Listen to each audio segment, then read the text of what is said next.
ऐहिक दैविक भौतिक तापा, राम राज नहीं काहू व्यापा। सब नर करहीं परस्पर प्रीति, चलहीं स्वधर्म निरत श्रुति नीति। चारु चरण धर्म जग माही, पूरी रहा सपने अगनाही। राम भगति रत नर अरु नारी, सकल परम गति के अधिकारी।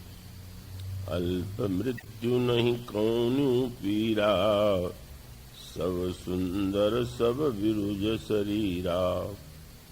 नहीं दरिद्र को दुखी न दीना, नहीं को अबुधन लक्षण हीना। सब निर्दम्भ धर्म रत पूनी, नर अरु नारी चतुर सब गुणी। सब गुणज्ञ पंडित सब ज्ञानी, सब कृतज्ञ नहीं कपट सयानी। राम राज नवगेश सुनु, सचराचर जग माहि। काल कर्म स्वभाव गुण, कृत दुख काहु ही नाहि।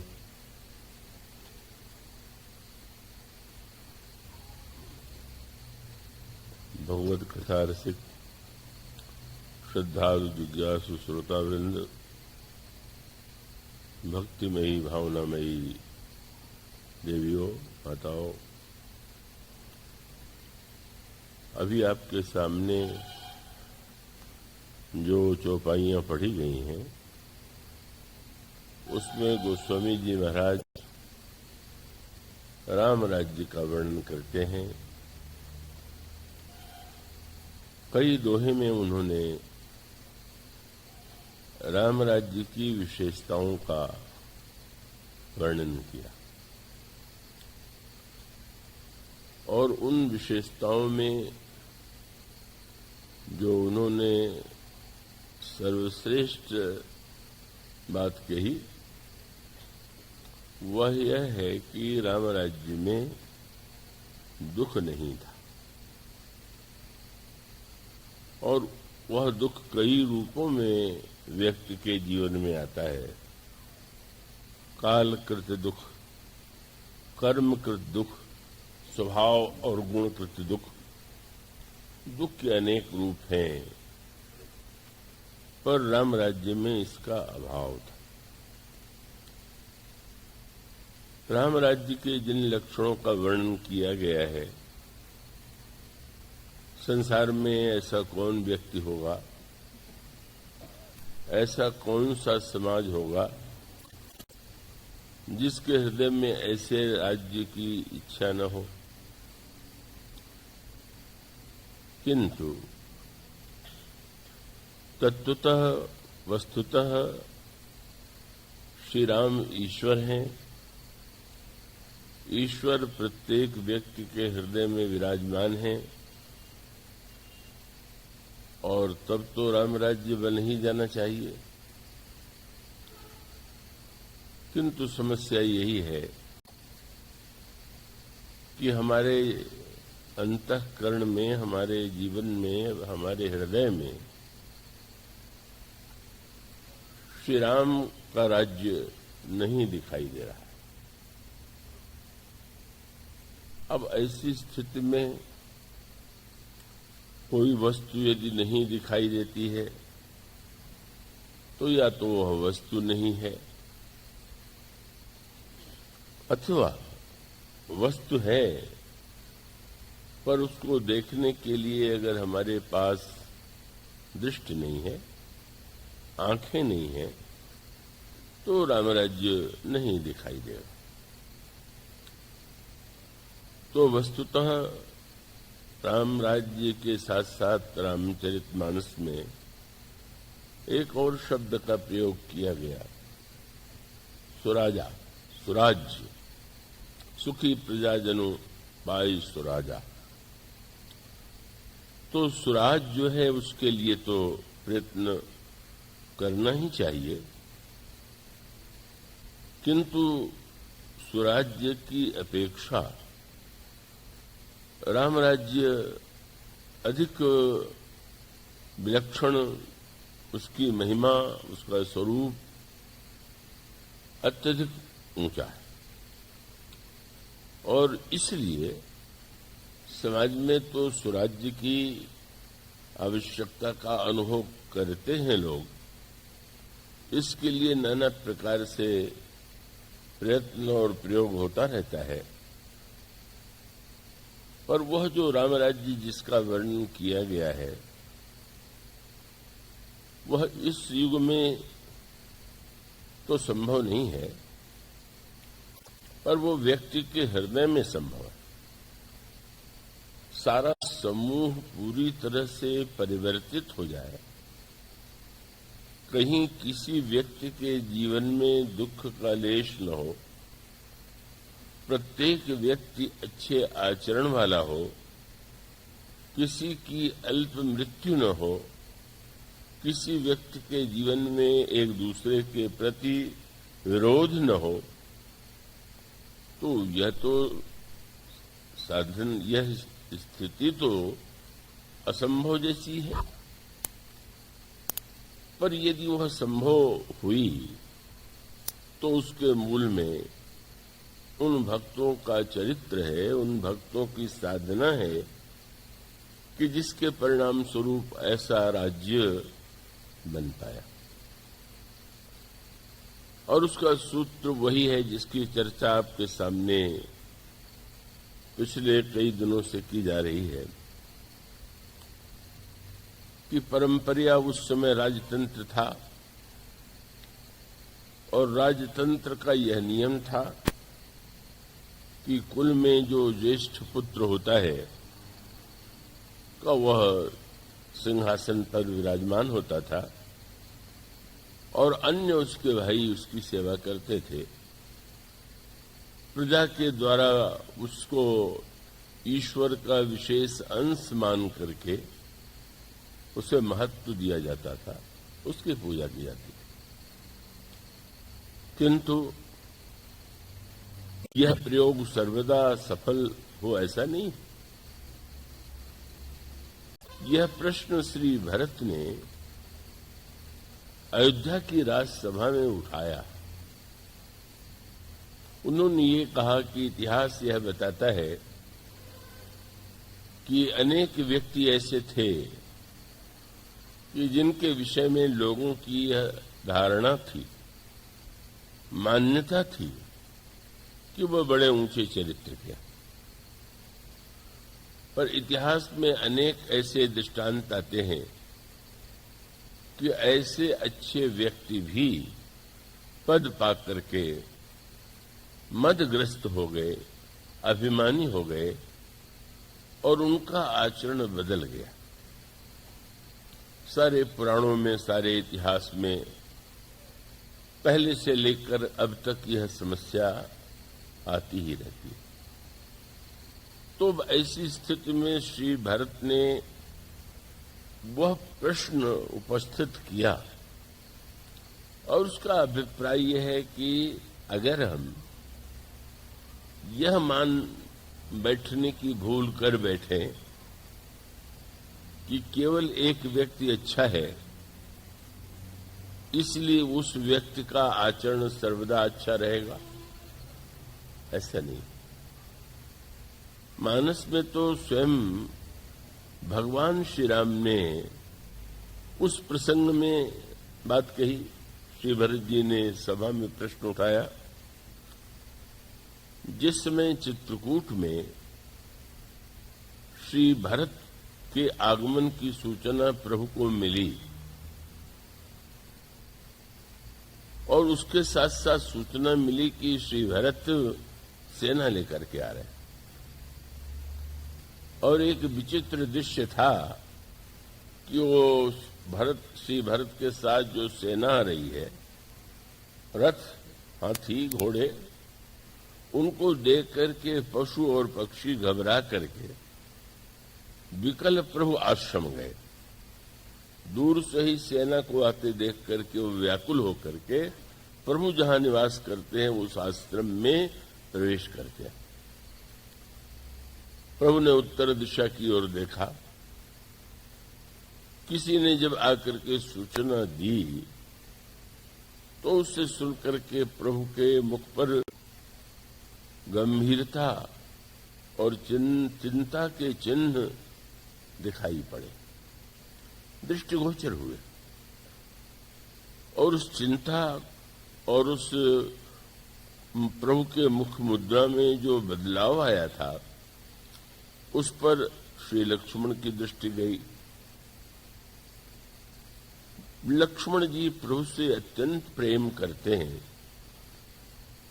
और स्वाभाविक रूप से उन्होंने उस चिंता का एक अर्थ लिया। उन्हें यह लगा, क्योंकि सूचना यह थी कि सेना लेकर श्री भरत आ रहे हैं, तो सेना का उपयोग तो युद्ध के लिए ही होता है। सहज रूप से यह तर्क पहले भी आ चुका था कि अगर मन में कोई ऐसी कुटिल भावना या कुटिल योजना न होती तो कतलीन जो पे जिय न हो तो कुटिलाई, तो कतलीन संग कटकाई।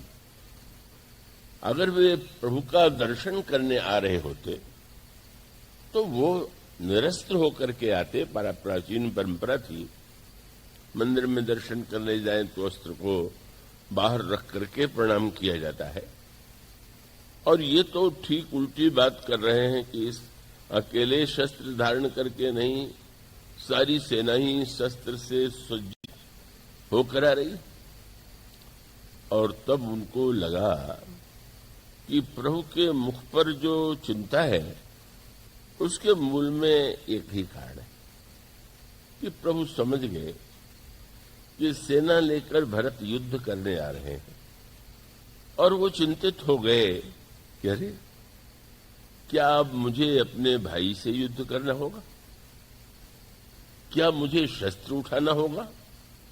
ऐसी कोई बात प्रभु के मन में नहीं थी, पर सहज रूप से देख करके लक्ष्मण जी को ऐसा ही लगा।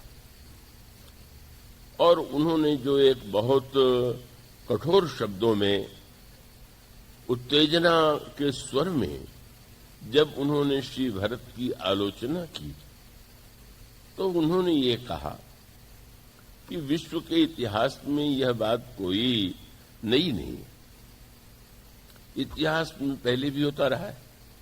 और तब श्री लक्ष्मण जी ने कुछ नाम लिए। उन्होंने कहा कि इसमें आश्चर्य क्या है, क्योंकि शशि गुरु तियगामी नहुष चढ़े भूमि सुर जान, लोक वेदते विमुख भा अधम को वेन समान, सहस बाहु सुरनाथ त्रिशंकु के ही नराज दीन कलंकु। वो नाम लिए उन्होंने कि जो पहले बड़े ऊंचे चरित्र के माने जाते थे और बाद में उनका आचरण अत्यंत उल्टा और अत्याचारी हो गया। तो उन्होंने कहा कि इतिहास में तो ये होता रहा है, लेकिन श्री भरत से मुझे ऐसी आशा नहीं थी। और एक शब्द बहुत सुंदर चुना, इसका अभिप्राय ये है कि लक्ष्मण जी का भी दर्शन वही है जो श्री भरत का है। श्री भरत के लिए कह सकते थे कि राजपद पा करके भरत को मद हो गया, पर उन्होंने जो शब्द, जिस शब्द का प्रयोग किया वो राजपद नहीं। तब क्या है, उन्होंने कहा कि बड़ा आश्चर्य होता है, भरत नीतिरत साधु सुजाना। श्री भरत के विषय में सभी लोग यह मानते थे कि भरत जी का चरित्र एक बड़े साधु का चरित्र है, नीति का पवित्रतम रूप उनके जीवन में है, बड़े विवेकी हैं। वे भी तो कह सकते थे राजपद, पर उन्होंने कहा तेऊ आज राम पद पाई। राजपद पाई नहीं, राम पद पाई। और उसका अभिप्राय यह है कि जो बात आप सुनते रहे हैं, कठिन समस्या यह है कि प्रारंभ से नित्य लोग नहीं आ पाते, नहीं आते, तो पहले जो कुछ कहा जा चुका है वो आपने नहीं सुना है, लेकिन उसका मूल सूत्र यही है कि ये जो राज्य है अगर किसी व्यक्ति का होगा तो व्यक्ति में तो दोष और गुण होता ही है। कोई ऐसा संसार में व्यक्ति नहीं हो सकता कि जिसमें गुण ही गुण हो, दोष न हो। तो फिर ऐसी स्थिति में जब तक राजा व्यक्ति होगा तब तक वो अच्छा और बुरा दोनों ही उसके जीवन में, दोनों ही बातें आ सकती हैं और आती हैं। पर मानो वह जो श्री भरत का वाक्य है कि जब तक व्यक्ति राजा रहेगा तब तक उसका परिवर्तन अवश्य हो सकता है, लेकिन अगर यह मान लिया जाए कि यह जो विश्व है, संसार है, उसका वास्तविक राजा, उसका वास्तविक स्वामी एकमात्र ईश्वर है और अन्य व्यक्ति तो उस जो वास्तविक राजा है उसे राजा मान करके अपने को सेवक के रूप में अगर समाज में व्यवस्था का संचालन करें तो स्वाभाविक है कि उनमें वह जब उस पद पर बैठेगा ही नहीं, अपना मानेगा ही नहीं, तो फिर उसमें परिवर्तन का क्या प्रश्न है। तो श्री भरत की दृष्टि में गुरु वशिष्ठ के उस कथन से वे सहमत नहीं है कि अयोध्या का राज्य महाराज श्री दशरथ का था, पहले वे राम को देना चाहते थे, पर अब उनका यदि विचार बदल गया है और तुम्हें राज्य देना चाहते हैं तो तुम्हें राज्य नहीं लेना चाहिए। श्री भरत का यह दर्शन है कि राज्य पिताजी का नहीं, राज्य किसी व्यक्ति का नहीं, राज्य तो एक ही का है। और वह कौन है? संपत्ति सब रघुपति के आए। ये कोई काव्य नहीं है, यह सत्य है। संसार में जो वस्तुएं हैं, क्या उसका निर्माण स्वयं व्यक्ति ने किया है? और जिन वस्तुओं का उसने निर्माण किया है उसके लिए जो बुद्धि और वस्तु और व्यवस्था चाहिए, क्या वो स्वयं उसकी है? तो अगर कोई गहराई से विचार करके देखे तो उसे स्पष्ट होगा कि मूलतः तो ईश्वर की ही वस्तु है, ईश्वर ही वास्तविक राजा है। और यह मान करके अगर व्यक्ति अपने को राजा और स्वामी न मानकर केवल सेवक माने तो स्वाभाविक रूप से उसके जीवन में पतन की आशंका नहीं होनी चाहिए, नहीं होगी। इस श्री भरत कहते हैं संपत्ति सब रघुपति के आई। और लक्ष्मण जी भी जब ये कहते हैं कि श्री भरत से तो मुझे आशा थी कि उसे राज्य पद न मान करके राम पद मानेंगे, लेकिन भरत ने भी उसे अपना मान लिया, उस पद को अपना मान करके उस पर बैठने की उन्होंने धृष्टता की और आज वो समस्त मर्यादाओं को नष्ट करके युद्ध करने के लिए आ रहे हैं। पर कोई चिंता नहीं। प्रभु से उन्होंने कहा आप चिंतित न हो, आप यदि शस्त्र न उठाना चाहें तो न उठावें, मैं तो हूं। और महाराज हमारे हाथ में धनुष बाण है और ऐसी स्थिति में अगर वो आ रहे हैं तो भरत को सच बात तो उलाहने के स्वर में लक्ष्मण जी ने कहा कि भरत अगर आज इतना साहस एकत्र कर पाए कि वो शस्त्र युद्ध करने के लिए आवे तो इसके मूल में आपका स्वभाव है। यह दिला दिया।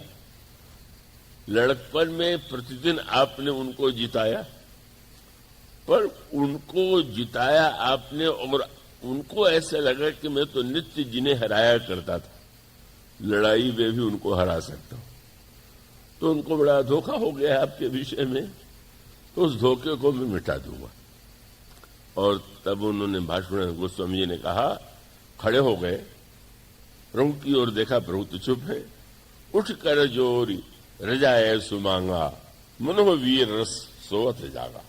जैसे साक्षात वीर रस जग गया हो।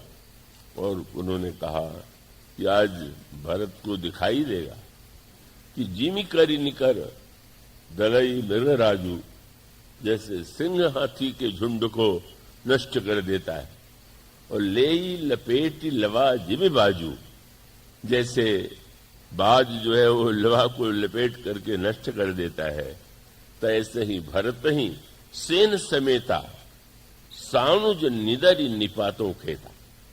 आज भारत को उनके छोटे भाई सहित, शत्रुघ्न लक्ष्मण के छोटे भाई, पर ये नहीं है कि अब भारत को मार दूंगा और अपने छोटे भाई को छोड़ दूंगा, क्योंकि आज भारत को भी दंड दूंगा, शत्रुघ्न को भी दंड दूंगा। प्रभु जानते हैं कि लक्ष्मण जो कुछ बोल रहे हैं उसके पीछे उनका स्नेह है। इस समय वो मेरे विषय में जो सोच रहे हैं वो तो सही नहीं। प्रभु को चिंता दूसरी थी। सुन लिया कि आ रहे हैं सेना लेकर के, तो समझ गए कि भरत का उद्देश्य क्या है। उनकी गहरी भावना को प्रभु जानते हैं और वे समझ गए कि भरत आ रहे हैं और गुरुदेव से आग्रह करेंगे कि चित्रकूट में राज तिलक कर दिया जाए और कहेंगे कि लौट चलिए। तो प्रभु चिंतित हो गए कि आज तक जीवन में कभी भरत ने मुझसे कुछ भी मांगा नहीं, करने के लिए कहा नहीं, और पहली बार जब मुझसे कहेगा भरत कि लौट चलिए, तो मैं किस मुंह से नहीं करूंगा। क्या मुझमें इतना साहस है कि मैं भरत से नहीं कर सकूं? इस चिंता में प्रभु निमग्न हो गए थे। और गोस्वामी जी ने, वो ऐसा लगा, बड़ी मीठी बात गोस्वामी जी ने कहा कि जैसे कोई व्यक्ति नदी के किनारे जाए, तैराक हो तो नदी को पार कर ले, पर कहीं नदी में इतनी भीषण बाढ़ आ गई हो कि वो तैराक भी, जब नदी अपना विकराल रूप या विशाल रूप सामने आता है तो तैराक भी डूबने लगता है। तो प्रभु जो है वह तो मानो मर्यादा के तैराक है, मर्यादा के द्वारा ही इस व्यवस्था के, समाज की व्यवस्था को चलाते हैं। प्रभु को आज लगा कि जो नदी उमड़ करके आ रही है चित्रकूट के आश्रम में, इसमें मैं डूब जाऊंगा, और वह है भरत के प्रेम की नदी। भरत का जो ये उपनाता हुआ प्रेम है, और इतना विराट प्रेम है, आज मेरी मर्यादा तो डूब जाएगी। आज मैं मर्यादा के प्रति आग्रही नहीं रह पाऊंगा। मैं भरत से नहीं कह पाऊंगा कि मैं नहीं लौटूंगा। और सचमुच कल्पना में ही प्रभु डूबने लगे।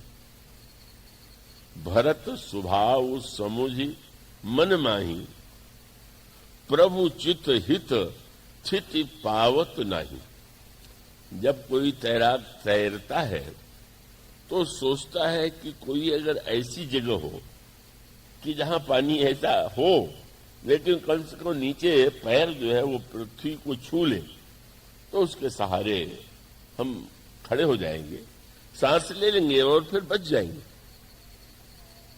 तो प्रभु को लगा कि भारत के प्रेम सरिता में मैं डूब रहा हूं, और प्रेम की सरिता के लिए रामायण में एक वाक्य कहा गया है कि कितना भी बड़ा कोई तैराक क्यों न हो, लेकिन तुलसी न समरथ को जो तरी सके सरित स्नेह।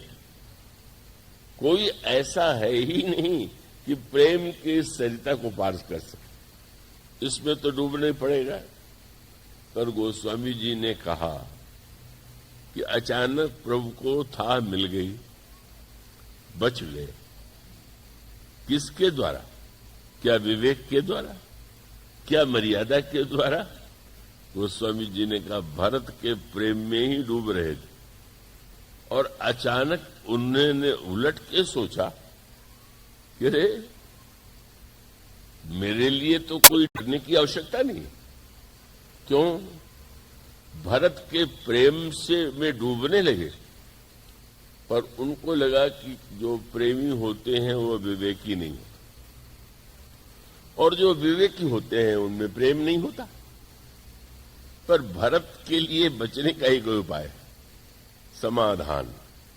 मन में प्रश्न आया, मन में चिंता आई, फिर समाधान भी हो गया। क्या?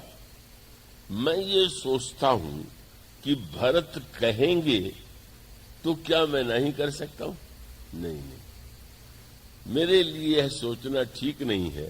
प्रारंभ तो यहां से करना चाहिए कि भरत कहेंगे कि नहीं कहेंगे। जिसने आज तक नहीं कहा क्या आज कह सकता है? और तब प्रसन्न हो गए। बस भरत में ही डूबना है और भरत के सहारे से बचना। भरत के प्रेम से मुझे कोई बचा सकता है तो भरत ही बचा सकते हैं और कोई नहीं। इसलिए गोस्वामी जी कहते हैं समाधान तब भा यह जाने भरत कहे म। भरत आज्ञाकारी है, आज तक कोई आज्ञा नहीं दिया। दूसरा शब्द साधु। भरत साधु है। साधु जो है संसार में किसी का काम बिगाड़ता नहीं। साधु सयाने। भरत जैसा साधु संसार में हुआ नहीं। बड़ा ही विवेकी और निरंतर मुझसे ही आज्ञा की मांग करने वाला भरत। चलो चलो कोई चिंता नहीं, मैं व्यर्थ क्यों चिंता करूं। तो प्रभु तो आपने में ही अपने में ही प्रश्न उठाया। उन्होंने भरत के द्वारा ही प्रश्न उठाया और भरत के द्वारा ही समाधान पा लिया। पर तब तक लक्ष्मण जी तो पूरे वीर रस में आ गए थे और जब उन्होंने यह वाक्य कहा तो प्रभु का एक बार विचार हुआ कि हम लक्ष्मण को रोकें कि ऐसे नहीं बोलो, क्योंकि उन्होंने कोई ऐसा कठोर शब्द नहीं था कि जो भरत के लिए न कह दिया। कुटिल कुबंधु कुअवसरता की जान राम बनवास एकाकी करि कुमंत्र मन साज समाजू आए करे अकंटक राजू कोट प्रकार कल्पि कुटिलाई आए दल बटोर दो भाई। कुटिल है, कपटी है, खल है, कोई शब्द ऐसा नहीं कि जो उन्होंने न कह दिया। प्रभु ने सोचा, लक्ष्मण जी समझ गए प्रभु कुछ कहना चाहते हैं, तो उन्होंने कहा मैं जानता हूं कि आप सर्वज्ञों में आप तो साक्षात ईश्वर हैं और आप सर्वज्ञ हैं। संसार में मुनि भी सर्वज्ञ होते हैं, लेकिन तुम सर्वज्ञ शिरोमणि स्वामी, आप सर्वज्ञों में सबसे ऊपर है।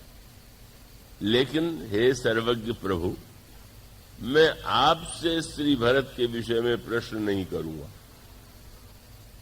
सर्वज्ञ भी मानते हो तो बोल जो रहे हो, बोले आप नहीं समझ, मैं जैसा समझता हूं वो मैं कहूंगा।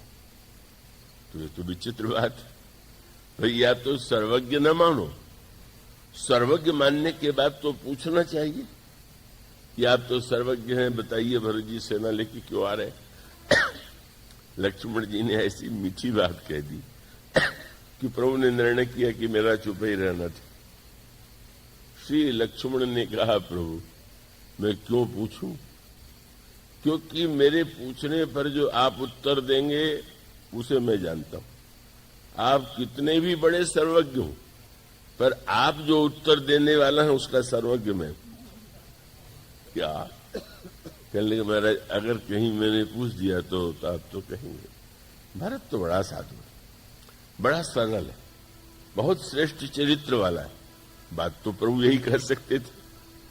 तो मानो प्रभु बोल तो नहीं रहे, पर प्रभु का तात्पर्य है कि मैं कहूंगा तो क्या इसमें तुमको विश्वास नहीं होगा? नहीं महाराज, विश्वास नहीं होगा कि सर्वज्ञ भले ही आप हो, पर सर्वज्ञता का प्रयोग तो तब व्यक्ति करता है जब उसके मन में यह बात आवे कि इसके विषय में जाने, सती जी परीक्षा में सीता जी का वेश बना करके आई। भगवान शंकर ने पूछ दिया, लीन परीक्षा कौन विधि? जब उन्होंने कहा मैंने परीक्षा नहीं लिया, कीन प्रणाम तुम्हारे ही नहीं, आपने जैसे प्रणाम किया था वैसे ही मैंने भी आपको प्रणाम किया। शंकर जी ने आश्चर्य से पूछा, तो प्रणाम करना था तो वहां जाने की क्या आवश्यकता थी? तो बोले महाराज आपने दूर से किया था, मुझे लगा कि जरा पास से करूं, इसलिए मैं गई थी। तब शंकर जी को संदेह हो गया। तब शंकर देखे उधरी ध्याना, अरे ऐसा कैसे हो सकता है, ये असत्य बोल रही। तो जो दिखाई दिया वो समझ गए कि इन्होंने क्या किया। उस समय उन्होंने ये कहा कि प्रभु सर्वज्ञ भले ही आप, पर आपका स्वभाव तो ठीक उल्टा है। क्या आपका हृदय ऐसा बना हुआ है कि जब किसी पर संशय हो तब न आप सर्वज्ञता से जानेंगे कि ये कैसा है। आप तो काहे कैसे बने हुए हैं। भक्त लोग कहा करते हैं हमारे प्रभु बहुत अच्छे पारखी नहीं, यही लक्ष्मण जी ने कहा। नाथ सुहृदय, आपका हृदय तो बहुत सुंदर है, सुठी, सरल चित्त, शील, स्नेह, निधान, सर्वज्ञता एक और सर्वज्ञता को मिटाने वाली इतनी बातें। आप सुहृदय हैं, सबका हृदय आपको अच्छा लगता है। पवित्र हैं, आपको सब पवित्र लगते हैं। आप सरल हैं, सब में आप सरलता ढूंढ लेते हैं। आप शीलवान हैं, इसलिए आप स्वभावतः प्रत्येक व्यक्ति की सराहना और प्रशंसा करते हैं। तो सब पर प्रीति प्रतीति जिय जानिए आप सुना। इतने विश्वासी हैं कि आप सब पर भरोसा कर लेते हैं। मैं पूछूंगा तो वही उत्तर मिलेगा बना बनाया, तो वो तो बहुत अच्छे, इसलिए मैं आपसे नहीं पूछ रहा। मैं जैसा समझ रहा हूं वैसा कह रहा हूं, और मैंने निर्णय किया है कि इसको मैं युद्ध के द्वारा भारत को परास्त करके उन्हें बताऊंगा कि आपको समझने में उन्होंने कितनी बड़ी भूल कर दी। और मुझे विश्वास है कि आप शांत तो बहुत हैं, लेकिन आज कृपा करके शांत न रहिएगा। आपके मुख पर थोड़ा क्रोध आना चाहिए, और जब आपके मुख के क्रोध की लाली भरत देखेंगे तो समझ परी ही सो आज वे शेखी समर सरोष राम मुख पे। जब आपके तमतमाते हुए मुंह को देखेंगे तब भरत को पता चलेगा। अब भरत ने, प्रभु ने चुप्पी साध लिया। सचमुच जो कहने वाले थे लक्ष्मण जी ने कह दिया, आप यही कहेंगे। जब युद्ध के लिए प्रस्तुत हो गए तो आकाशवाणी हुई, जग भय मगन गगन भई बानी, लखन बाहुबल विपुल बखानी। लक्ष्मण जी के अनंत हैं आप, सर्वशक्तिमान हैं आप, काल के भी काल हैं आप। लेकिन तुरंत स्तुति करने के बाद देवताओं ने कहा, जग भय मगन गगन भई बानी, लखन बाहुबल विपुल बखानी। तात प्रताप प्रभाव तुम्हारा को कह सके, को जान नहीं आ रहा। लेकिन प्रभु अनुचित उचित काज कछु हो, समुझ करिय भल सह कह सबको। इसलिए सहसा करी पाछे पछताही, कहीं वेद बुधते बुध नहीं। संकेत कर दिया। जो ही देवताओं का ये वाक्य लक्ष्मण जी के कान में पड़ा, लक्ष्मण जी बिल्कुल चुप, संकोच में पड़ गए। सुनी सुर वचन लखन सकुचाने, प्रभु के होठों पर हंसी आ गई। अरे अचानक भाषण बीच में क्यों बंद कर दिया? अभी तो बड़ी तेजोमयी भाषा बोल रहे थे, मुझे बोलने नहीं दिया और स्वयं बोलते गए। तो मुझसे तो तुमने नहीं पूछा, किंतु देवताओं ने जब कहा तो तुम संकोच में क्यों गड़ गए? मानो लक्ष्मण जी ने कहा कि प्रभु आप पारखी नहीं, पर ये देवता पक्के स्वार्थी, ये खोटे खरे की परख बहुत बढ़िया करते हैं। जिस व्यापारी को व्यापार करना है, अगर वो जो व्यक्ति लेने आया है उसके सिक्के को देख न ले कि नकली तो नहीं लिया है तो घाटे में रहेगा। इसलिए प्रभु आपको मैं पारखी नहीं मानता, पर स्वार्थी देवता तो हैं पारखी, इसलिए आपसे मैंने नहीं पूछा। पर जब इन्होंने कहा तो मैं समझ गया कि थोड़ा मैं भरत को समझने में भूल कर रहा हूं। और इस प्रसंग में मुझे स्मरण आता है, गोस्वामी जी भगवान के सामने खड़े हो गए। कैसे आए? बोले प्रभु मैंने सुना है कि आप अच्छे पारखी नहीं। क्या तात्पर्य? का प्रभु जिसके पास खरा सिक्का है वो तो निर्भीक होकर दुकानदार के पास चला जाता है, पर जिसके पास खोटा सिक्का होता है वो ऐसे दुकानदार को ढूंढता है कि जिसको दिखाई कम देता हो और जो सिक्का आता हो पेटी में डाल देता हो। तो जब से सुना है कि आपको ठीक नहीं दिखाई देता, तो मुझ जैसा खोटा सिक्का जो है वो तो आपकी खोज में था। इसलिए उन्होंने कहा, कैसे वो पामर पात की जही लई नाम की ओट, गांठी बांधी राम सो परख्यून फेरी खर खोट।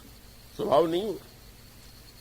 जब लक्ष्मण जी संकोच में गड़ गए कि मैंने इतना कुछ कह दिया, बड़ा अपराध हो गया। श्री लक्ष्मण की तो महानता यही कि कोई उनका व्यक्तिगत द्वेष और राग किसी से नहीं, और वो अपने बात को ही बात माने कि नहीं मैंने जो कहा है वो ठीक है, वो तो कभी संभव नहीं। अरे हमको कितना कष्ट हो गया होगा, मैंने सोचे समझे बिना भरत के विषय में कैसा कह दिया। प्रभु ने देख लिया कि लक्ष्मण तो लजा गए। अब वाल्मीकि रामायण में और रामचरितमानस में अंतर। वाल्मीकि रामायण के श्री राम जो हैं वो सत्यनिष्ठ है, और गोस्वामी जी के जो श्री राम हैं वो शीलनिष्ठ है। सत्य भी महान गुण है, शील भी महान गुण है, पर वाल्मीकि रामायण में सत्य को ही मुख्यता दी गई। और इस प्रसंग में प्रभु ने लक्ष्मण जी को फटकारते हुए कह दिया कि नहीं, तुम भरत के विषय में सही नहीं कह रहे हो, और यहां तक कह दिया कि भाई अगर तुम राज्य चाहो तो लक्ष्मण में भरत से कह के तुम्हें दिला सकते। महर्षि वाल्मीकि के राम जिस कल्प के हैं, तुलसीदास जी के राम उस कल्प के नहीं। गोस्वामी जी ने पहले कह दिया था कि भाई अगर अन्य रामायणों से अंतर मिले तो ये न समझ लेना कि ये झूठ बोल रहा है। श्री राम अनेक बार अवतार लेते हैं, कल्प कल्प प्रति प्रभु अवतरे ही। तो महर्षि वाल्मीकि के कल्प में जो अवतार लेते हैं वह तो मेरे नहीं। तो यहां तो श्री राम फटकारना तो दूर रहा, जिद देख लिया। क्यों? प्रभु ने शब्दों की ओर ही ध्यान नहीं दिया, लक्ष्मण के भावना की ओर ध्यान दिया कि लक्ष्मण कोई भरत जी से द्वेष मान करके तो उनकी निंदा नहीं कर रहा, और भरत क्यों अपने छोटे भाई का वध करने को भी ये प्रस्तुत है। इसका तो मेरे प्रति इतना अनुराग है, इतनी ममता है, इतना स्नेह है कि इसको जहां भी ये कहीं भ्रम होता है कि इस व्यक्ति के मन में हमारे प्रभु श्री राम के प्रति कोई बुरी भावना है तो क्षमा नहीं कर सकते। इसलिए ठीक उल्टी बात वहां फटकारते हैं। और यह गोस्वामी जी ने कहा, प्रभु ने लक्ष्मण तो थोड़े दूर थे, बुलाए, यहां आ गए, और प्रभु ने बड़े प्यार से लक्ष्मण जी को बैठा दिया, और प्रभु ने अपना करकमल लक्ष्मण जी के सिर पर, और श्री किशोरी जी ने भी, गोस्वामी जी ने शब्द लिखा, सुनि सुर बचन लखन सकुचाने, राम सिंह सादर सन माने। प्रभु ने बड़ा सम्मान दिया, बहुत आदर दिया, और अपने शील के अनुकूल उन्होंने कहा, लक्ष्मण तुमने जो कुछ कहा है इसमें किसी संकोच की बात नहीं है। तुमने कोई गलत बात थोड़ी कही। बोलने की कला तो कोई प्रभु से सीखे, कैसे बोलना चाहिए। उस अंगाबाद में एक नवयुवक ने लिख करके भेजा कि रामायण के बहुत से प्रसंग मुझे प्रिय लगते हैं, पर एक प्रसंग जो है मुझे बड़ा कष्ट पहुंचाता है। क्या? स्वार्थी कायर इंद्र ने युद्ध के प्रारंभ में रथ नहीं भेजा, पर जब देख लिया कि ये लड़ाई में जीतने वाले हैं तो रथ भेज दिया। तो भेज दिया, यहां तक तुलसीदास जी लिखते तो मुझे बुरा न लगता, पर उन्होंने लिखा कि जब इंद्र के सारथी मातली ने आकर के कहा कि इंद्र ने आपके लिए रथ भेजा है, तो तुलसीदास जी ने लिख दिया कि भगवान श्री राम तापर हर्ष चढ़े हो, प्रसन्न होकर प्रभु चढ़ गए। और उस युवक ने लिखा कि अगर राम की जगह मैं होता तो मैं लात मार के रथ लौटा देता और कह देता कि ले जा रथ, तेरे रथ के बिना मैं जीत लूंगा। मैंने कहा समस्या तो यही है कि जो आप बोल सकते हैं वो श्री राम नहीं बोल सकते, और श्री राम जो बोल सकते हैं अगर आप बोलना सीख लें तो राम राज्य के पास पहुंच जाएंगे। श्री राम बोलना कैसे बोलना चाहिए, मत का खंडन करते समय भी क्या शैली है प्रभु की। सामने वाले को नीचा नहीं दिखाना है, अपमानित नहीं करना है, तुच्छ नहीं सिद्ध करना है। आपने यही कहा। वाह लक्ष्मण, नीति शास्त्र का तुम्हें कितना सुंदर ज्ञान है। तुमने जो कहा बिल्कुल ठीक कहा।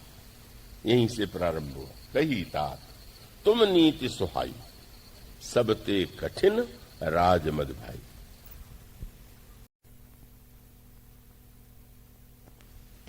लेकिन अचानक फिर मोड़ आपने दे दिया। उन्होंने कहा ये सिद्धांत तो है, पर लक्ष्मण तुम तो जानते ही हो कि सिद्धांत के अपवाद भी कुछ लोग तो होते ही हैं। तो वो सत्य है कि राज्य पाकर के लोग उन्मत्त हो जाते हैं, इतिहास में होते रहे हैं। लेकिन केवल इतना मैं कहूंगा कि ठीक है, किसी ने सुन लिया कि दूध में खटाई डालने से दूध फट जाता है या जमाना हो तो जम जाता है। ये सुनकर के वो एक बर्तन में थोड़ी खटास थोड़ी दही डाल दे तो चाहे कहिए फट गया जम गया। पर अगर किसी ने सुन लिया कि खटाई से दूध अवश्य फट जाता है और क्षीर समुद्र में खटाई लेके पहुंच गया और सोचा कि इसमें खटाई डाल दे तो ये भी फट के दही बन जाएगा। अब वो क्षीर समुद्र में जहां अनंत दुग्ध का सागर लहरा रहा है, कितनी खटाई डालेगा वो। तो उन्होंने कहा भैया लक्ष्मण, सत्य तो यही है कि यह जो राज्य पद है वो जे अचमहि नृप मातहि तेई। कौन? जिन गुरु साधु सभा नहीं सही, जो गुरु सज्जनों का संग जिन्होंने नहीं किया है। और तुम भरत के विषय में कहते हो तो मैं यही कहूंगा कि भरत ही होई न राजमद। अयोध्या का राज्य नहीं, विधि हरि हर पद पाए। ब्रह्मा विष्णु शिव कोई पद दे दिया जाए, भरत को कोई अंतर नहीं पड़ेगा। क्यों? वही कबहू की काजी सीकरनी क्षीर सिंधु बिनसाए। क्या खटाई के किसी छोटे से कण से क्षीर समुद्र नष्ट हो सकता है? भरत क्षीर समुद्र है और यह पद का मद उसको कहां, वहां तो पद का मद ही आकर के दूध के रूप में बदल जाएगा। वो भरत में मद उत्पन्न करने में समर्थ नहीं।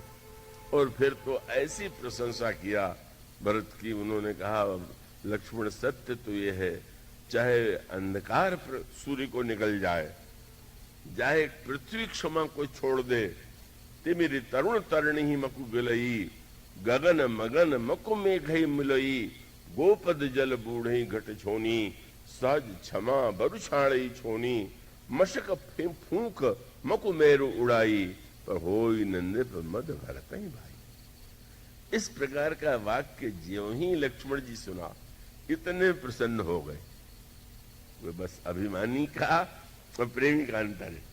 अभिमानी होते तो लगता है तो बहुत तो हमारी बात काट दी गई।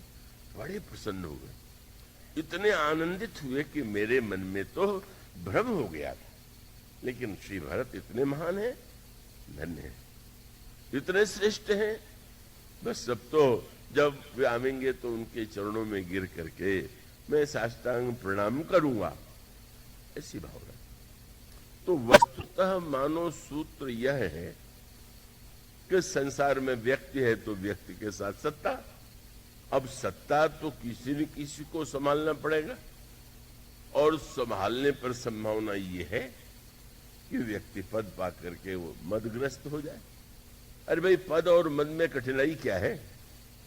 आप एक शब्द को के स्थान पर दूसरा शब्द लिखना चाहें तो पहले काटिए और फिर लिखिए।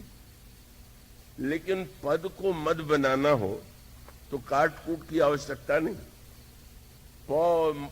पद में भी पद और मद में भी, और प को म बनाना कितना सरल है। प के कोने में जरा सी घुंडी लगा दीजिए, मद हो गया।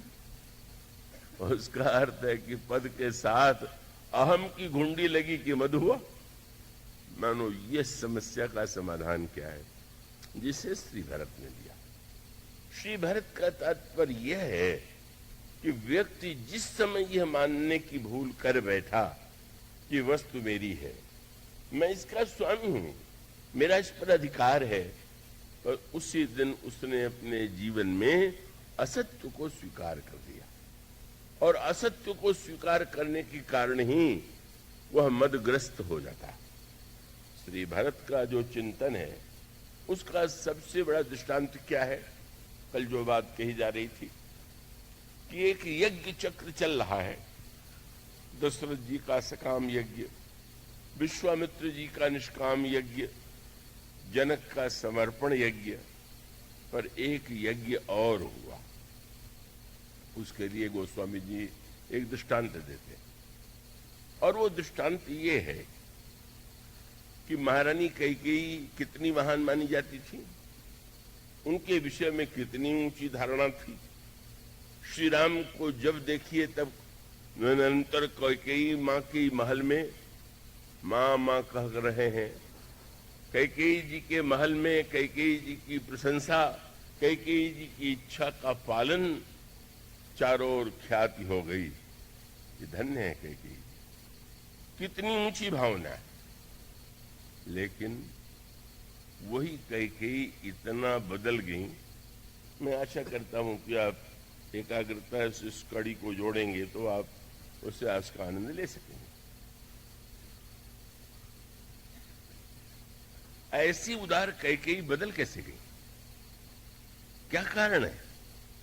इसके लिए गोस्वामी जी ने एक बड़ा ही कविता में दृष्टांत दिया।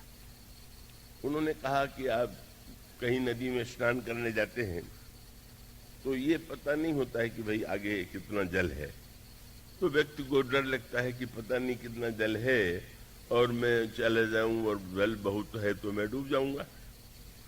पर अगर किसी नदी में घाट बना हुआ हो, सीढ़ियां हो, तो व्यक्ति निश्चिंत हो जाता है कि भाई कई सीढ़ियां हैं और हम सीढ़ी से उतरेंगे और उतर करके जहां चाहेंगे, जितने दूर जाना चाहेंगे उस पर स्नान करेंगे। गोस्वामी जी ने कहा कि महाराज श्री दशरथ के संबंध में इसी कविता को गोस्वामी जी उनके चरित्र में और कैकेयी के चरित्र से जोड़ते हैं। उन्होंने ये कहा कि महाराज दशरथ के मन में राम को राजा बनाने की इच्छा, कैकेयी जी श्री राम से इतनी प्रभावित दिखाई दे रही थी कि स्वयं महाराज दशरथ से बार बार कहती हैं कि आपको यह नहीं भूलना है कि राज्य राम को ही मिलना चाहिए। बड़े प्रसन्न हैं। लेकिन आपने देखा होगा नदी में सीढ़ी हो तो सुविधा भी है, पर थोड़ी सावधानी अगर न रखें तो असुविधा भी है। कब? अगर सीढ़ी में काई लग गई हो और आप काई को बिना देखे ही प्रसन्न होकर के सीढ़ी पर चलने लगे, तो काई से फिर व्यक्ति ऐसा फिसलेगा कि डूबने के पहले हड्डी टूट जाएगी।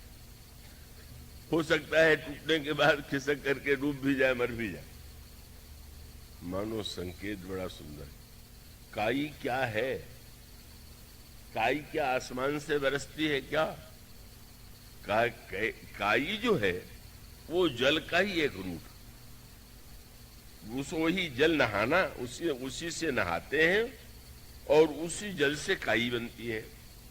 और काई बनने का रूप यही होता है कि अगर थोड़ा सा भी कहीं पर ऐसा गड्ढा हो जहां पर जल रुक जाए, तो रुक जाने का परिणाम होगा कि वो जो रुका हुआ जल है वो काई बन जाता है।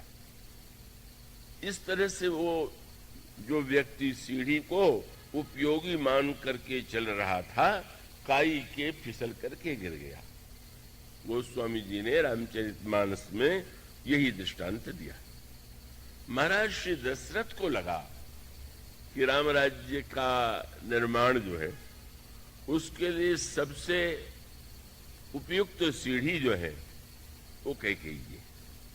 यही डर हो सकता था कि वे न कहने लगे कि नहीं, राज्य तो मेरे बेटे को मिले, तो निश्चिंत थे। गोस्वामी जी की चौपाइयां आप ध्यान से पढ़ेंगे। गोस्वामी जी कहते हैं, जैसे विशेष रूप से जब कोई पर्व पड़ता है तो बहुत भीड़ एकत्र हो जाती, भीड़ में ऐसी दुर्घटना बहुत होती है। तो उन्होंने कहा कि राम राज हित मंगल साजा परब जोग जनु जुरेऊ समाजा। जैसे लगा कि पर्व आ गया है, राम राज्य से बढ़कर के पर्व कौन होगा, श्री राम सिंहासन पर बैठेंगे, इससे मानव समाज के लिए क्या अच्छी बात हो सकती है। बड़े प्रसन्न थे। कैकेयी के सीढ़ी के सहारे राम राज्य का निर्माण होगा, इस भाव से दशरथ जी जब नहाने चले तो ऐसे फिसल करके गिरे कि हड्डी ही नहीं टूटी, प्राण ही चला गया। वो काई कौन थी? वो स्वामी जी तुरंत कहते, काई कुमति कैकेयी केरी। सुमति की सीढ़ी और कुमति की काई। और इसका अर्थ है कि दोनों सुमति और कुमति प्रत्येक व्यक्ति के जीवन में, हृदय में है। सुमति कुमति सबके उर रही, नाथ पुराण निगमस गए। काई क्या है? उसका शुद्ध रूप यह है।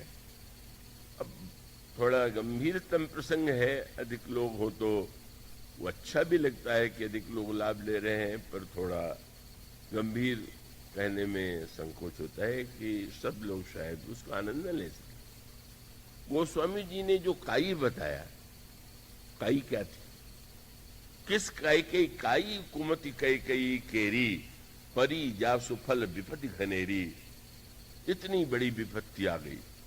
महाराज दशरथ पहले फिसल गए, चोट लगी, बाद में मृत्यु हो गई। लेकिन जब कोई दुर्घटना होती है तो आप ज्योतिष शास्त्र के जो विश्वासी हैं वो ये पता लगाने की चेष्टा करते हैं कि अचानक जो है, अच्छे दिन थे, ये दुर्घटना कैसे हो गई। तो ज्योतिष के पंडित लोग बता देंगे, हाँ वो कल तक तो आपकी ग्रह दशा ये थी, आज ही दशा बदली थी, उसी समय आप सीढ़ी पर गए तो चोट लगने का योग था, आपको चोट लग गया।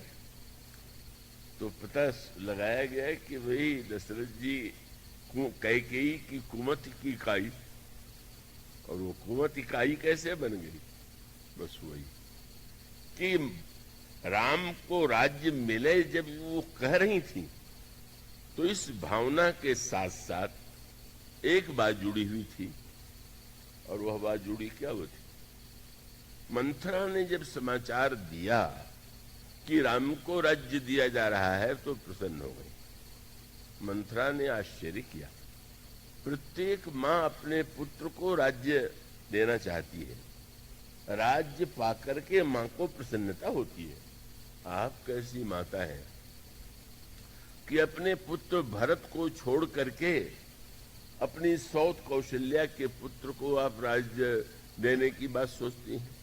उस समय कैकेयी जी के मुंह से जो वाक्य निकला सुनने में अच्छा था, पर भीतर उनकी जो दुर्बलता थी, उनकी कमी थी, वो सामने आ गई। क्या? उन्होंने कहा नहीं नहीं मंथरा, कौशल्या सम सब महतारी, राम ही सहज सुभाय प्यारी।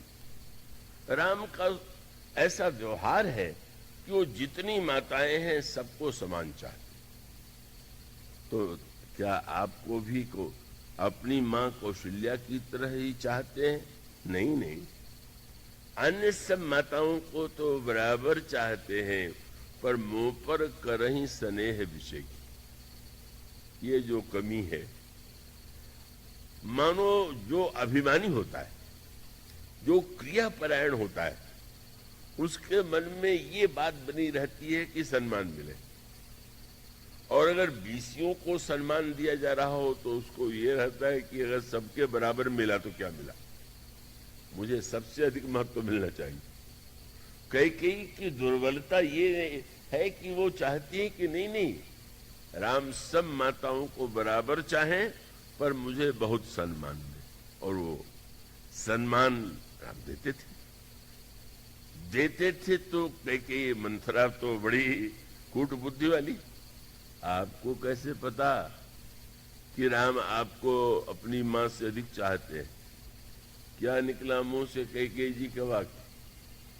मुंह पर करहीं स्नेह विसेखी, मैं करी प्रीति परीक्षा देखी। मैंने प्रेम की परीक्षा लेके देखा, प्रसन्न हो गई। संदेह रहा होगा तभी तो परीक्षा लेती। अगर मानो वहीं से तो पकड़ लिया, देवी परीक्षा लिया और आपने देखा कि राम अधिक प्रेम करते हैं, पर परीक्षा क्या एक ही बार ली जाती है क्या? एक वर्ष कोई पास हो गया, अगले वर्ष अनुत्तीर्ण हो सकता है। अब भूल जाइए। मानो कैकेयी के जीवन में दो बातें ऐसी हैं, वही हुई उनके जीवन की काई। एक तो अपने अहम को, मैं सबसे अधिक हूं, मैं सबसे श्रेष्ठ हूं का उसको गोस्वामी जी ने कहा कि अगर दूसरे अर्थ में ले, राम तो स्वभाव से प्रेम करते हैं, लेकिन उसको गोस्वामी जी कहते हैं कि श्री राम स्वभाव से करते तो हैं, पर उसको ये प्रमाण पत्र न मान लीजिएगा कि श्री राम की दृष्टि में कैकेयी सबसे ऊंची। बल्कि गोस्वामी जी ने जो उपमा दी वो तो बड़ी कठोर है। क्या? गोस्वामी जी कहते हैं कि जैसे आपका शरीर है, तो आपका सारा शरीर बहुत प्रिय है आपको, लेकिन अगर शरीर में कहीं फोड़ा हो जाए, सारे शरीर को छूते समय आप निश्चिंत हैं, पर फोड़े को छूते समय सावधान रहते हैं कि जरा सा धक्का लगा और चीख निकल जाएगी। मानो गोस्वामी जी ने कहा, यह अभिमान का फोड़ा जो कैकेयी के जीवन में है, भगवान राम क्यों इतना सम्मान देते हैं? बोले ता कुमातु को मन जोगवत ज्यों निज तन मरम खुटाओ। अरे मां को बहुत सम्मान चाहिए, मां को बुरा न लग जाए, मां से कोई बात ऐसी न हो कि इनको लगे कि मेरे मन में कहीं भी उनके प्रति कोई भिन्न भावना है।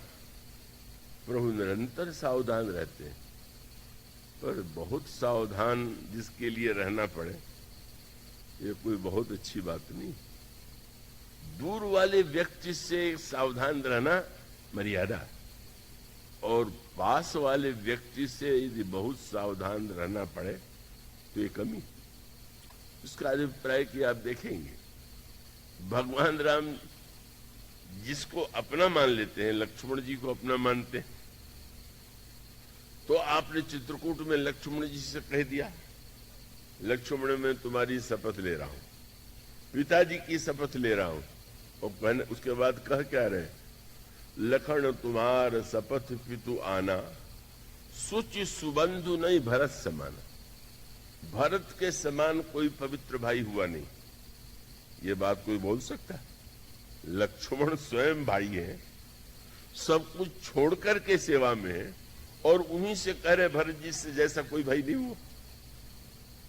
और भला उनसे तो ये कहा, हनुमान जी से मिले तो हनुमान जी से क्षमा मांगने लगे, मैंने तुमसे थोड़ा सा व्यवहार की कठिनाई दिखाई, लेकिन मैं कहना चाहता हूं। क्या? बोले सुनु कपि जनिजीय मानसी ऊना, तय मम प्रिय लक्ष्मण ते दूना। लक्ष्मण से दूने हो। कल्पना कीजिए अगर लक्ष्मण जी के समान दूसरा कोई भाई हो, कितना बिगड़ेगा। अभी आए, कुछ नहीं इन्होंने किया, सब कुछ छोड़ करके 14 वर्ष से सेवा मैं कर रहा, ये दूने हो गए तो इन्हीं को लेके रखिए, हम जा रहे हैं। लेकिन आप सोचिए, जब श्री राम कह सकते हैं लक्ष्मण के सामने, कितना अधिक विश्वास है, कितना अपनत्व है। ये कल्पना नहीं एक चीज को भरत लक्ष्मण बुरा मान जाएगा।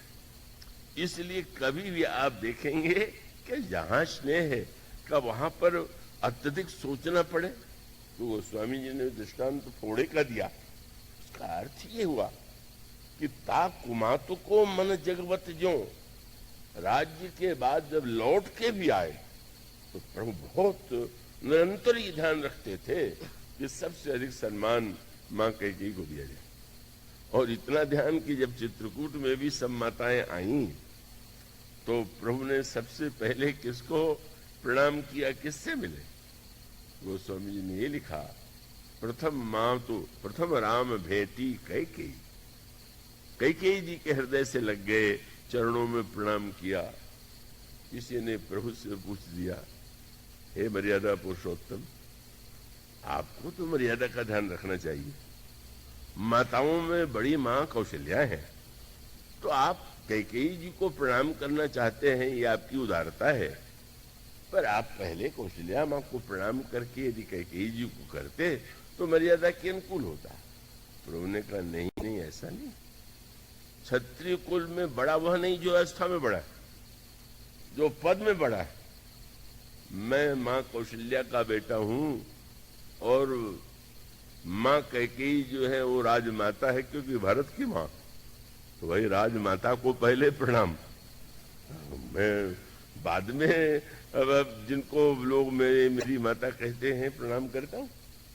मानो गोस्वामी जी यह बताना चाहते हैं, और प्रभु भरत जी पर कितना विश्वास करते। वैसे तो कहते यही रहे कि भरत सरिस प्रिय को जुगमाए, भरत के समान कोई प्रिय नहीं। लंका से लौट के आए, बंदरों से गुरु वशिष्ठ का परिचय कराने लगे, और आपने परिचय किन शब्दों में दिया? भरत जी वहीं खड़े, प्रभु कह रहे हैं, ए सब सखा सुनहु मुनि मेरे, भय समर सागर कह बेरे। गुरुदेव, ये बंदर युद्ध के समुद्र में मेरे लिए जहाज बन गए।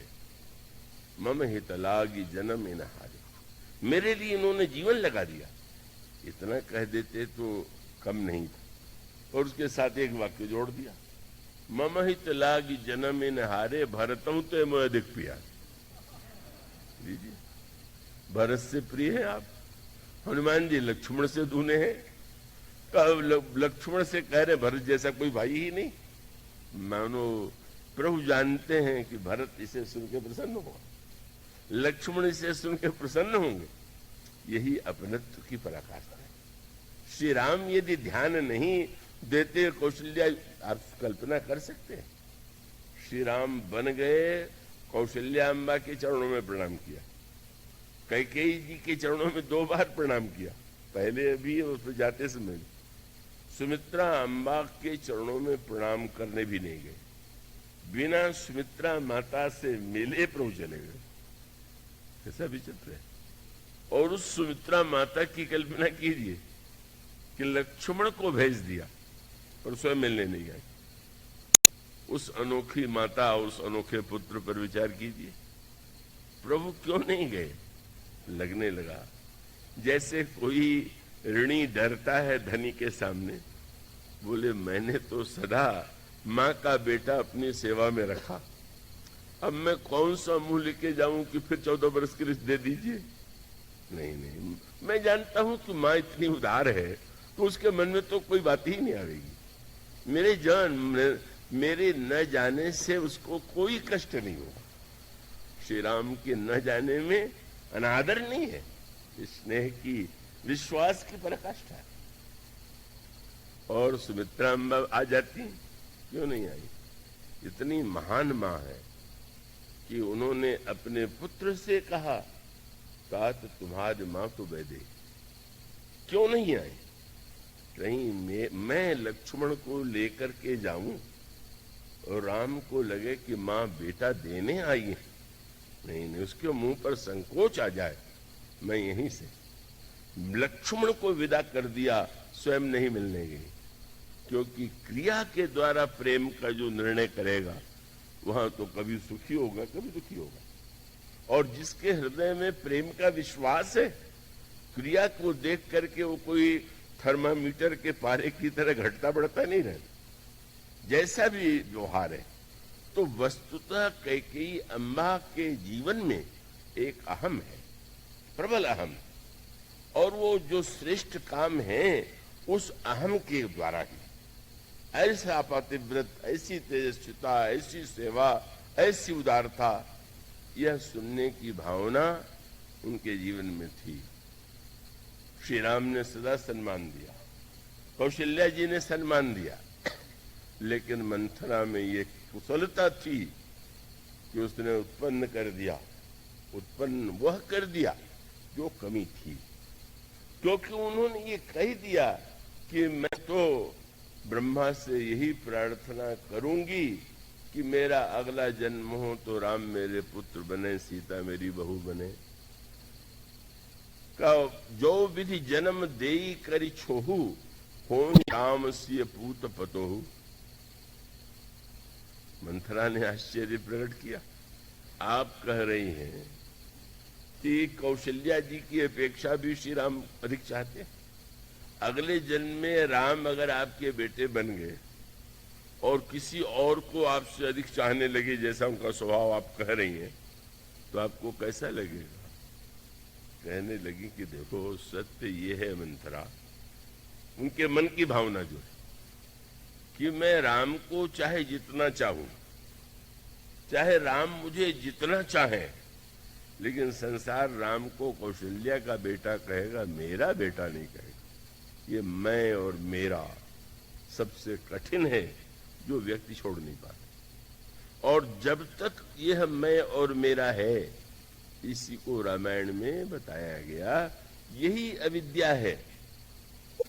आपको जो प्रारंभ से आते रहे होंगे, क्या उन्होंने कहा मनुष्य के जीवन में दुख के 5 कारण हैं, और उसका नाम संस्कृत में बड़े ऐसे शब्द हैं कि सरलता से प्रत्येक व्यक्ति को समझ में नहीं आता है। वो अविद्या, अस्मिता, राग, द्वेष और अभिनिवेश।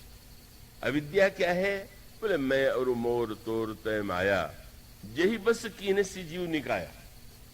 जब तक मैं और मेरापन, तू और तेरापन बना हुआ है, तब तक व्यक्ति कितना भी श्रेष्ठ क्यों न हो जाए, उससे भूल हो सकती है, उसका पतन हो सकता है, उसमें दुर्भाव आ सकता है।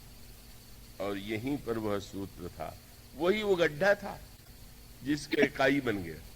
एक ओर जल और दूसरी ओर यह अहम, यह जो मेरापन का जो भाव है, जो छिपा हुआ है। मंथरा ने तुरंत कह दिया, देवी ठीक है, कभी ऐसा रहा होगा कि राम आपको अधिक चाहते रहे होंगे, सम्मान देते रहे होंगे, पर भूल जाइए, ये समाचार बिल्कुल नया है। कभी कभी मैं विरोध में कहा करता हूं, मेरे एक बड़े स्नेही पत्रकार थे कानपुर में, अब नहीं है। जब वो सेवा निवृत्त होने लगे तो पत्रकारों ने उनके लिए प्रीति भोज दिया। मेरे संबंध को ध्यान में रख के मुझे भी बुला लिया। तो बुलाने के बाद वो पत्रकारों ने मुझसे कहा कि थोड़ा सा पत्रकारों के विषय में क्या उसका कर्तव्य है, इस पर कुछ कहिए। तो मैंने कहा भाई रामायण में तो दो प्रकार के पत्रकार हैं, या तो मंथरा की तरह या हनुमान जी की तरह। अब वो दोनों में चुनाव करने की बात है कि यार किसको आदर्श माना जाए। इतनी कुशल पत्रकार थी, संवाददाता थी, और उस संवाद की सचमुच ऐसे रखा जाए। और वो खोजी पत्रकार थी। कई पत्रकार जो रहस्य का पता लगाते हैं इसके पीछे क्या है, ऐसे लोगों को आजकल कहा जाता बड़ा खोजी पत्रकार। तो मंथरा इतनी खोजी पत्रकार थी कि उन्होंने कहा आपको वो जो समाचार है पुराना पड़ गया, अब मैं बताती हूं बिल्कुल नई खबर। क्या रहा प्रथम अब ते दिन बीते, समूह फिरे रिपुहि पीरीते, भानु कमल कुल पोषनिहारा, बिनु जल जारी करई सही छारा। कहने लगी क्या कवि थी, क्या बढ़िया भाषा बोलती थी, सत्य और झूठ को कैसा मिला सकती थी। कोई मंथरा से सीखे? सीखिएगा नहीं, उसको नहीं। लेकिन अगर कोई चाहता हो तो आप देखेंगे हर वस्तु को ऐसे ढंग से रख देना जैसे राम को राज्य मिलने वाला है, ये तो सत्य है, लेकिन उसमें एक वाक्य मिला दिया, इसके पीछे षड्यंत्र है। कैसे पता? तुरंत एक शब्द वाक्य जोड़ दिया। क्या? बोले 14 दिन से तैयारी हो रही है। बिल्कुल नहीं हो रही थी, इतने झूठ मिला दिया कि भयऊ पाख दिन सजत समाजू, तुम पाई सुधि महिसन आजू। छिपाया गया, आज आपको पता नहीं चला, जब हो जाता तब पता चलता। सचमुच संदेह उत्पन्न हो गया।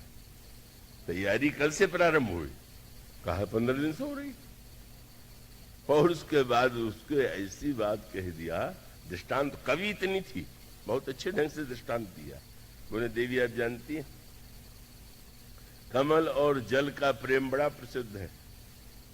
भानु कमल कुल पोषनिहारा, लेकिन वह सूर्य जो कमल को खिलाता है, जानती हैं क्या होता है?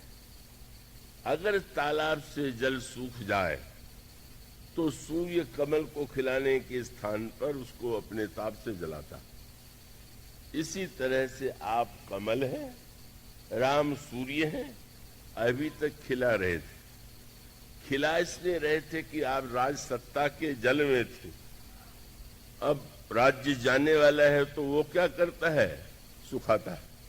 बोले जब तक राम को यह विश्वास था कि राज्य की कुंजी तो कैकेयी के हाथ में, इनको प्रसन्न रखो, आपको बहुत चाहत रहे थे, उलट गया है, सत्ता का जल सूख गया। ऐसा दृष्टांत दिया। भानु कमल कुल पोषनिहारा, बिनु जल जारी करहि से इछारा। तो याद दिलाया, जड़ तुम्हार सह सबती उखारी, सौ तुम्हारी जड़ उखाड़ना चाहती है। ऐसा वर्णन किया, सारी बुद्धिमत्ता हवा हो गई। वो स्वामी जी ने जो बात कहा है रामायण में, संत कौन है, असंत क्या है? तो उन्होंने कहा भाई संत भी दुख देते हैं और असंत भी दुख देता, लेकिन अंतर है। क्या? बोले मिलत एक दारुण दुख देहि, और बिछुरत एक प्राण हरि ले। जो मिलने पर दुख दे वो असंत, और जो विदा होने पर जिसके द्वारा दुख मिले वो संत। उसमें एक शब्द कहा गया, क्या? कि ये जो संत हैं ये दुख देते, असंत जो है दुख देता है। तो क्या डंडा से मारता है क्या? कोई आपके ऊपर शस्त्र चला दे तो असंत है क्या? शब्द यही है कि मिलत एक दारुण, दारुण शब्द की व्याख्या पहले दूसरे दिन की गई थी, अब मैं कैसे क्या कर सकता हूं? दारुण शब्द की व्याख्या यही है कि संत की दारुण वृत्ति यही है। क्यों? आपके मन में ऐसा मेरा तेरा, निंदा स्तुति राग द्वेष मिलके ऐसा बैठा देगा कि आपके दुख का पूरा प्रबंध हो जाएगा। ये उसकी योजना होती है। मिलेगा तो कहेगा आजकल पता है आपके विषय में वो क्या कहते हैं। अब कई लोग ऐसे होते हैं कि उत्सुक हो जाते हैं, जरा बताओ तो क्या कहा। भला सोचिए, आपके घर पर अपने घर का कोई कूड़ा आपके घर के सामने डाल दे तो आपको कितना क्रोध आता है, लड़ाई हो जाती है। अपने घर का कूड़ा मेरे घर के सामने क्यों डाल रहे हो? इतना ध्यान रहता है बाहर के कूड़े का। और निंदा का कूड़ा आपके कान से हृदय में कोई बैठाना चाहता है और आप कान फैला के कहते और लाओ। आप कह सकते हैं कि भैया कूड़ा अपने पास ही रखो, क्या कहा और कैसे कहा उसको मेरे कान में तो मत बैठाओ। मनुष्य का इसीलिए असंत की कला यही कि वह जो है मिलत एक दारुण दुख देही, मंथरा असंत है। वो स्वामी जी ने शब्द लिखा, कैकेयी को इतना श्रेष्ठ माना जाता था, पर कौन कुसंगति पाई न साई, रही न नीच मते चतुराई। मंथरा की कला ये, बस एक व्यक्ति समझ ले कि सामने वाला के व्यक्ति का उद्देश्य क्या, उद्देश्य को समझ लीजिए और उद्देश्य को समझ लेंगे तो आप सावधान हो जाएंगे। इसका अर्थ ये कि अगर कोई व्यक्ति यही सिद्ध करना चाहे, द्वेष की बात करना चाहे, कोई विरोध और विवाद बढ़ाना चाहे, तो ये तो कोई श्रेष्ठ गुण नहीं हुआ। मंथरा नित्य कथा में जाती थी, नित्य कथा में भी बहुत से लोग मंथरा की तरह ही सुनते हैं। कौशल्या जी कैकेयी जी से कहा, मैं नित्य कथा सुनती रही हूं, आज कथा सुनाऊंगी। और सैकड़ों कथा सुनाई। और कौन सी कथा सुनाई? तुलसीदास जी ने लिखा, कद्रु विनत ही दीन दुख, तुम ही कौशिला देव। बस सारे पुराण में जहां जहां सौत में झगड़ा हुआ, सारी कथा, उस सौत ने उसको दुख दिया, उस सौत ने उसको दुख दिया, उस सौत ने उसको दुख दिया, अब कौशल्या तुम्हें दुख देने वाली हैं, तो सावधान हो जाओ। लीजिए, कहां दुख देने वाली हैं, कहां कष्ट देने वाली हैं, पर कान में। और अभिमानी जो होता है वो कान का कच्चा कहिए या उसका स्वभाव कह लीजिए, क्योंकि अभिमानी व्यक्ति के जो स्वभाव का केंद्र है, या तो प्रशंसा सुनना चाहेगा तो भी कान से सुनेगा, और दूसरों की निंदा सुनना चाहेगा तो भी कान से सुनेगा। इसलिए वह कला मंथरा के पास थी। असंत दारुण दुख देता है, क्योंकि हमारे मन में भेद का संस्कार बैठाता है, विरोध का संस्कार उत्पन्न करता है। और संत जब मिलेगा, वही तो इस असंत का जो दारुण दुख था, उसको तो श्री भरत जैसा संत ही दूर कर पाया। नहीं तो वस्तुतः क्या स्थिति हो गई, कितना बदल गई। और तब जिस तरह से सीढ़ी से कोई फिसल जाए, उसी तरह से महाराज श्री दशरथ कितने प्रसन्न मन से कैकेयी के महल में गए कि मैं जब बताऊंगा कि तुम जैसा चाहती थी वही मैं करने जा रहा हूं, मैं राम को राज्य देने जा रहा हूं, कहा भी यही। उन्हें क्या पता था कैकेयी कितनी बदल गई। और उसका सूत्र यही कि जब तक बुराई का अच्छाई की कोई गहरी जड़ न हो, तो बुराई तो निश्चित रूप से होती ही है। उस बुराई को गोस्वामी जी ने दूसरा दृष्टांत दिया। पानी बरसता है तो क्या होता है, घास जम जाती है, बहुत से कीड़े मकोड़े पैदा हो जाते हैं।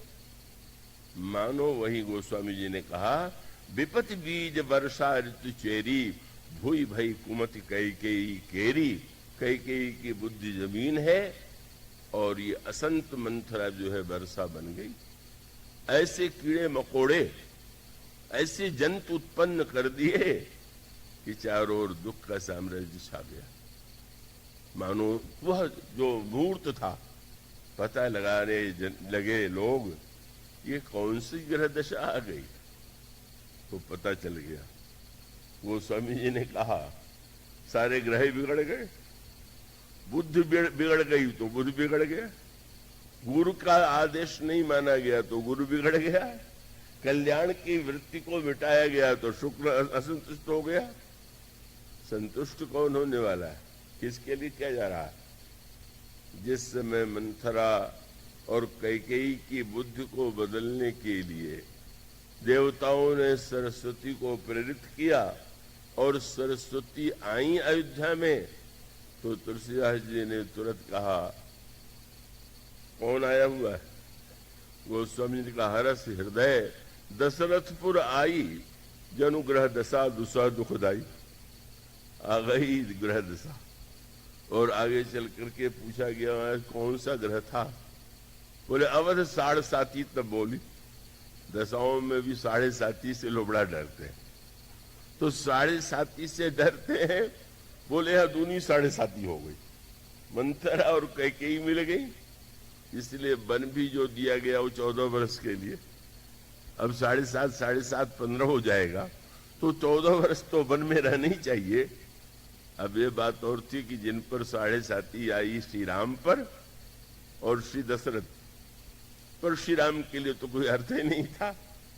ग्रह दशा करेगी क्या? ज्योतिषियों ने तो निकाल दिया कि मंगल ग्रह खराब हो गया उसी दिन जिस दिन राज्य मिलने वाला था, तो पद मिलते मिलते नहीं रहा। पर श्री राम ने तो कहा कि वो मंगल आकाश वाला, भले ही लोगों को लगता है कि प्रतिकूल है, पर मुझे तो मंगल ही मंगल है।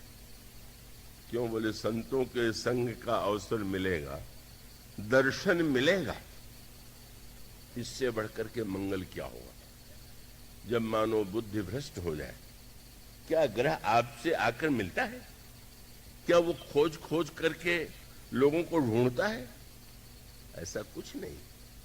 मानो जब हमारी बुद्धि मलिन हो जाए, भ्रष्ट हो जाए, जब हमारे विचारों में वो आ जाए जो नहीं आना चाहिए, तो समझ लेना चाहिए सबसे भयानक ग्रह की दशा आ गई।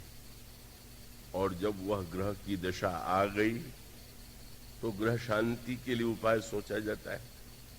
कोई जप कराओ भाई, शनि खराब हो गया है तो शनि महाराज का जप करा लो, चाहे महामृत्युंजय का जप करा लो। और बहुत से लोग तो सुन चुके हैं कि हनुमान जी ने शनि की खबर ली थी, तो हनुमान जी को पकड़ लो। गोस्वामी जी ने कहा जब ग्रह दशा आ गई, और उस ग्रह दशा की विचित्रता यह थी, बड़ी मीठी बात, श्री राम वन भेज दिए गए। ज्योतिष शास्त्र का नियम यह है कि जब शनि की दशा आवे तो नीलम पहनना चाहिए। शनि की दशा आई और राम के रूप में जो नीलम था उसे निकाल के वन भेज दिया गया, तो ग्रह दशा क्यों न बढ़ जाएगी? क्या मानो जब ईश्वर ही जीवन से दूर चला गया, जो वस्तुतः नीलमणि राम है उनको ही वन दे दिया गया। मानो ऐसी जब ग्रह दशा आ गई, तो ग्रह दशा आने के बाद सोचा गया किसका जप हो कि ग्रह शांति हो। और तब तुलसीदास जी ने कहा वह जप कौन सा था? और वे लिखते हैं जब यह विपत्ति आ गई, दशा आ गई, तो आप पढ़िए रामायण की चौपाई, समन अमित उत्पात सब भरत चरित जप जाप। जो भरत का चरित्र है वही जप यज्ञ, बिना भरत के चरित्र के जप यज्ञ से यह ग्रह दशा शांत नहीं होगी। मानो संकेत क्या था? बोले नीलम में भी नियम होता है कि सब नीलम सबको नहीं करता। आप इसके फेर में ज्यादा मत पढ़िएगा, वो तो रामायण का एक दृष्टांत में दे रहा हूं। नीलम के विषय में माना जाता है कि एक नीलम किसी को अनुकूल किसी को प्रतिकूल। तो मानो यह संकेत हुआ, प्रभु ने श्री भरत जब ये कहा गया कि अयोध्या में इतना फिर कुयोग, राम फिर आए, तो भगवान राम ने कहा अरे नीलम से शांति होती है, तो इस नीलम के रहते भी तो शनि की साढ़े से आती है गई। तो एक ही उपाय है कि भरत के रूप में जो उसके चरित्र का नीलम, उसको धारण कर लो। और सचमुच मानो वह भरत का जो चरित्र है वही वह जप यज्ञ है, जिसे गीता में भगवान कहते हैं समस्त यज्ञों में श्रेष्ठ जप यज्ञ। गोस्वामी जी कहते हैं समन अमित उत्पात सब भरत चरित जप जाग। भरत का जो चरित्र है वह जप यज्ञ है, पूरा चरित्र ही यज्ञ है। और इसी ने ग्रह दशा को शांत किया। राम राज्य की स्थापना लोक मंगल के लिए हुई, पर वो उस ग्रह दशा को श्री भरत ने कैसे शांत किया, क्या करूं। कैसेट होता है 1.5 घंटे का, भरत का चरित्र बड़ा, कैसेट छोटा। वो तो सदा ही रहेगा, वो तो कितना भी लंबा होगा तो भरत की चरित्र की लंबाई कहां से नाप पावेगा। अब मुझे याद दिलाया जाता है कि अब कैसेट वालों पर कृपा कर दीजिए, बीच में ही तो फिर रोक देते हैं। कल श्री भरत के द्वारा, उस जप यज्ञ के द्वारा कैसे राम राज्य का तत्व आता है, इसकी चर्चा। बोलिए श्री राम।